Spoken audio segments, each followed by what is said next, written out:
Hello everyone मु स्वागत करछि आपण मानको exam ready notes YouTube channel को पूर्वतन वीडियो रे आमे ओडिशा सीपीटी 2020 इकोनॉमिक्स पेपर रो पार्ट 1 सॉल्व करथिले जो थरे आमे फर्स्ट 25 क्वेश्चंस को बहुत भलो भाबरे डिस्कस करथिले। यदि आपण से वीडियो देखि नहंती तेबे निश्चय चेक करंतु। आज रे एही वीडियो रे आमे पार्ट 2 स्टार्ट करिबा और बाकी थिबा इंपोर्टेंट क्वेश्चंस को सिंपल भाबरे सॉल्व करिबा। एही वीडियो रे आमे माइक्रो मैक्रो और मैथमेटिकल इकोनॉमिक्स रो ट्रिकी क्वेश्चंस को बहुत सहज बुझिबा। चलंतु देरी न करी स्टार्ट करिबा आज ही सेशन।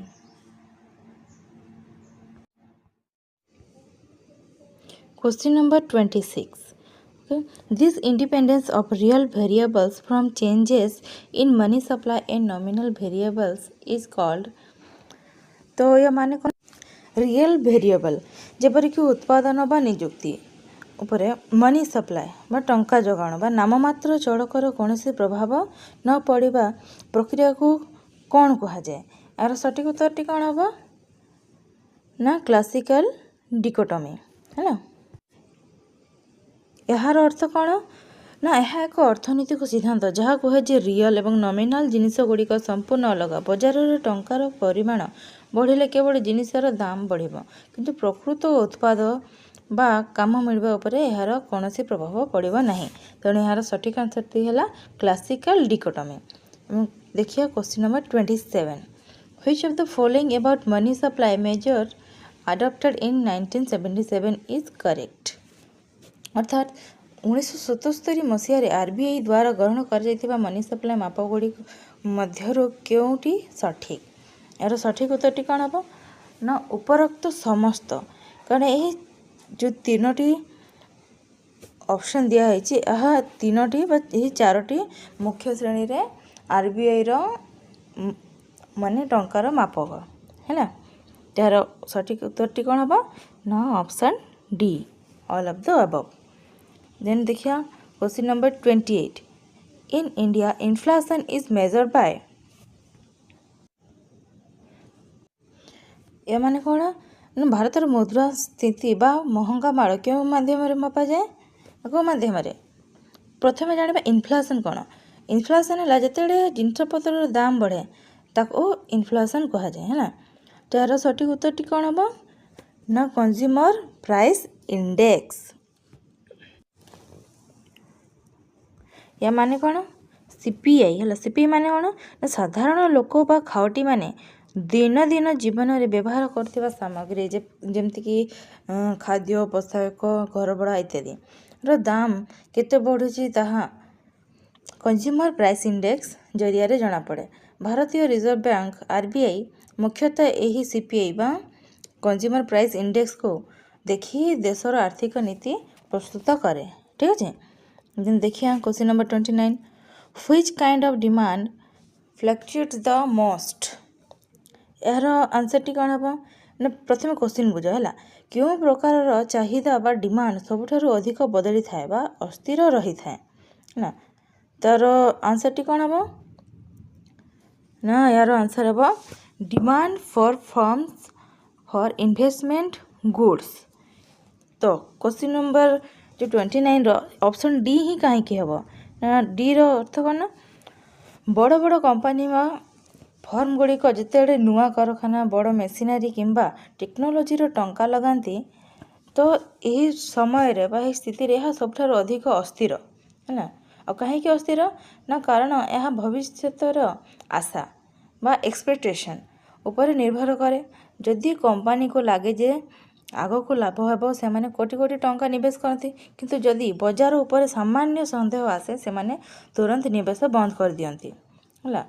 तो सर्ट कहले कौन हम ना खाइबा पीवा चाहिदा स्थिर रोता बेले व्यवसाय रे निवेश करने चाहिदा बजार अवस्था देखी बहुत शीघ्र ऊपर तल होता है। से यार आंसर टी ऑप्शन डी है ना। सठिक उत्तर है ऑप्शन डी। Question number 30।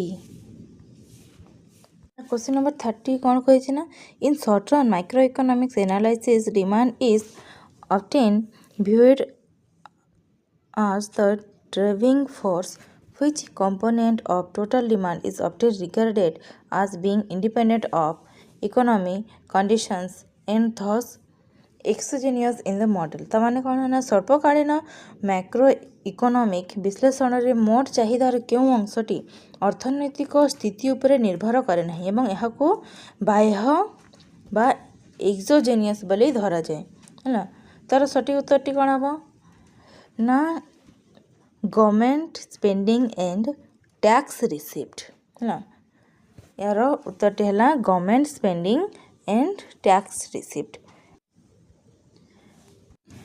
कहीं सरकार केते टंका खर्च करेंगे एवं केते टैक्स नेबे ताहा सरकारंकर नीति उपरे निर्भर करे यह लोकों को आय बा बजार साधारण अवस्था उपरे सेतेटा निर्भर करे नहीं यहाकू एक स्वाधीन निष्पत्ति बा एक्सोजेनियस वेरिएबल भाव में ग्रहण करा जाए तेणु यार सठिक आंसरटी हम ऑप्शन डी है अब देखिए question number 31 which of the following functions when defined on the set of non negative real numbers is increasing है तो यार सठिक उत्तरटी कौन इंक्रीजिंग फंक्शन रो अर्थ कौन ना इंक्रीजिंग फंक्शन रो अर्थ हो जदि एक्स रो मूल्य बढ़िबो तेबे एफ एक्स रो मूल्य मध्य बढ़िबो जदि मन कर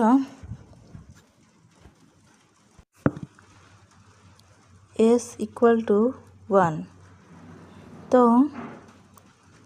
ए स्क्वायर केते हबो ना 1 जदि एक्स इक्वल टू 2 तो एक्स स्क्वायर इक्वल टू 4 है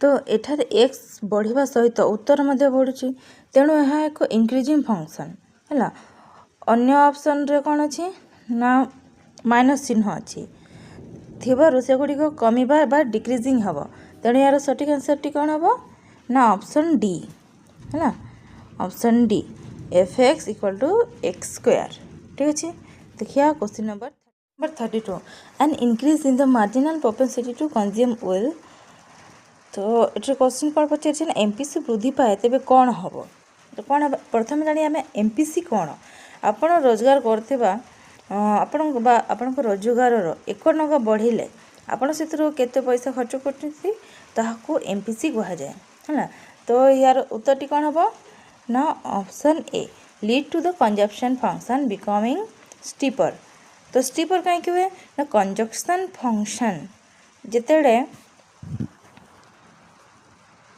सी equal to A plus B Y है होची तो बी होची एमपीसी जहाँ ग्राफ रो ढालू बा स्लोप को दर्शाए एमपीसी जेते बढ़िबो ग्राफ सेते अधिका खड़ा बा स्टीपर हेबो यार अर्थ होची आय बढ़िबा सहित खर्च करिवार गति मध्य बढ़ुची ठीक अछि number 33 if the Keynesian consumption function is c equal to 10 plus 0.8 yd then when disposable income is 1000 what is the average propensity to consume एमाने कौन जदि खर्च करिवार आय yd है इनकम जदि 1000 हुए तेबे यार हाराहारी उपभोग प्रवृत्ति APC average propensity to consume केते हेबो तो प्रथम चलो तो देखिए यार समाधान करिके ना सॉल्व करिया सर्वप्रथम आम मोट खर्च बाहर करिया सी ना सी केते सी होची हमरो 10 प्लस 0.8 इंटू 1000 है ना तो next C equal to 10 plus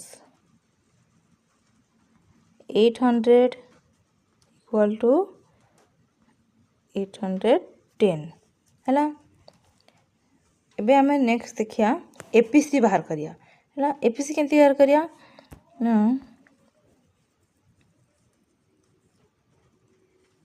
APC रो सूत्र कौन पिलाने कहि परिया देखो एपीसी रो सूत्र है APC equal to C by Y टी है तो यार कौन हम उत्तरटी कौन हम ना APC equal to 810 divided by 1000 equal to 0.8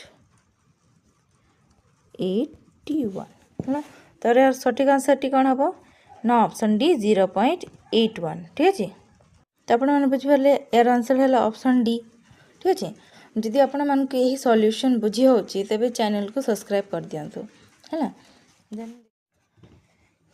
contractionary और एक्सपेंशनरी फिजिकल पॉलिसी यह केते हुए ना ये क्वेश्चन प्रथम जाने कौट आसी आईएसएलएम मॉडल रो यही क्वेश्चन टी आसी है। तो जिते सरकार फिजिकल पॉलिसी बदलाते से आईएसएलएम मॉडल रो कौन परिवर्तन हुए ना फिजिकल प्रथम जाने फिजिकल पॉलिसी यह सरकारी खर्च एवं टैक्स सहित जड़ित जिते सरकार खर्च बदलाती बा कमाती ता सीधा सड़क आईएस कर जहाँ वस्तु बजार को दर्शाए से ताको डाहाण को बाम को घुंचई दे था शिफ्ट कर दे था है। किंतु यही समय एलएम कर्व जहाँ मुद्रा बजार को दर्शाए ताहा स्थिर रहे आमे केवल से एलएम लाइन उपरे गोटे बिंदु रु अन्य बिंदु को गति करथाउ। तेणु यार सठिक उत्तर कौन हम ना the IS curve shifts and we move along the LM curve ठीक अच्छे। यार सठिक उत्तर है ऑप्शन है। देखिए question number 35 dividing nominal wages W by their productivity Y by L एल्स या माने कौन जदि आम नाममात्र मजूरी को डब्ल्यू को श्रमिकों उत्पादिका शक्ति वाई बाय एल द्वारा भाग करवा तेबे कौन मिल ना आमको कौन मिल देखिए सेटा। तो प्रथम ये क्वेश्चन टी को बुझा है। तो ये question T unit labour cost उपरे आधारित यह दर्शाए जे कौन सी यूनिट सामग्री उत्पादन करने श्रमिकों बाबद कंपानी केते खर्च होची है। तो प्रश्न जो देती सूत्रटा कौन नॉमिनल यूनिट लेबर कॉस्ट सूत्र कौन W by Y divided by L W Y L ठीक अच्छे। यह सूत्र नॉमिनल यूनिट लेबर कॉस्ट रो। तो डब्ल्यू एथर डब्ल्यू कौन नॉमिनल वेज यह हूँ जड़े श्रमिकों को दि जाऊँ नगद मजूरी है। देन वाई एल कौन ना लेबर प्रोडक्टिविटी यह हूँ श्रमिकों उत्पादिक शक्ति अर्थात मोट उत्पादन वाई को बुझाए और मोट श्रमिक संख्या एल को द्वारा भाग कले जड़े श्रमिक हाराहारी केते जिनस तैयारी करछन्ती ताहा जना पड़ जाए। तो यह कहीं व्यवहार कर जाए ना कंपनी गुड़िक देखते से लाभ हो कि नहीं जदि गोटे श्रमिक मजूरी जदि डब्ल्यू माने वेज बढ़े किंतु तांकर काम करवा शक्ति वाई एल बढ़े ना तेबे यूनिट लेबर कॉस्ट बढ़ी जीव यार अर्थ जिनसटी तैयारी करवा महंगा है ना। जदि कौन सी माने जदि श्रमिक जनक अधिक काम करती तेबे जिनस प्रति श्रमिक खर्च कमी जाए है। तार सठिक उत्तर कौन हम ना option nominal unit labour cost है। तो देखिए question number 36 the long run Phillips curve is vertical which indicates दीर्घकालीन फिलिप्स कर्व एक लंब बा वर्टिकल रेखा होता है यह कौन सोच तो माने कौन ना फिलिप्स कर्व कौन साधारणतः स्वल्पकाल मुद्रास्फीति बा इनफ्लेशन बढ़िले अनएम्प्लॉयमेंट कमी थाए किंतु लॉन्ग रन बा दीर्घकाल यही संपर्क रहे नहीं। मुद्रास्फीति बा इनफ्लेशन जिते बढ़िले भी बेकारी हार निजर स्वाभाविक स्तर को फेरी आसे से ग्राफटी सीधा लंब बा वर्टिकल हो जाए जहाँ सूचाए जे इनफ्लेशन बढ़ाई आमे बेकारी कमाई परिबा नहीं है। तेणु यार सठिक उत्तर है option A that in the long run there is no trade off between inflation and unemployment है। देखिए question number 37 the term business cycle refers to the business cycle बा व्यवसाय चक्र कहले कौन बुझाए ना अर्थव्यवस्था सब बड़े समान भाव चले नहीं जिते बा बहुत उन्नति हुए और केते बड़े मंदावस्था हुए है। देशर मोट आर्थिक कार्यकलाप ही जो उठा पका परिवर्तन हुए ताहाको बिजनेस साइकिल कह जाए। तार सठिक उत्तरटी कौन हम ना option A fluctuation in aggregate economic activity. ठीक है देखिए क्वेश्चन नंबर 38 ना क्वेश्चन नंबर 38 कौन देखिए पे the economy is said to be overheated at the dash phase of business cycle माने कौन व्यवसाय चक्र क्यों समय रे व्यवस्था अधिक गरम बा ओवरहीटेड हो जाइए बोली कह जाए। ओवरहीटिंग माने कौन ना जितेबले देशर उत्पादन क्षमता तुलन में चाहिदा बा डिमांड बहुत बढ़ी जाए सेतेबले इन्फ्लेशन बा महंगा माड़ बहुत बढ़ी थाए। यह व्यवसाय चक्रर पीक समय रे घटे। यही समय रे बेकारी समस्या सबुठारु कम थाए एवं अर्थनीति निजर सर्वोच्च स्तर रे थाए किंतु अधिका चाहिदा जोगु अर्थव्यवस्था अस्थिर हो पड़े। तेणु यार आंसर टी कौन हम ना ऑप्शन बी है पीक। अब देखिए question number 39 which economics represents a very different points of view to that of Keynes. तो क्यों अर्थशास्त्रीय चिंताधारा केन्स को चिंताधारा ठारू संपूर्ण भिन्न किए से किए ना एडम स्मिथ। एडम स्मिथ आउ किए जानते तो इकोनॉमिक्स रो फादर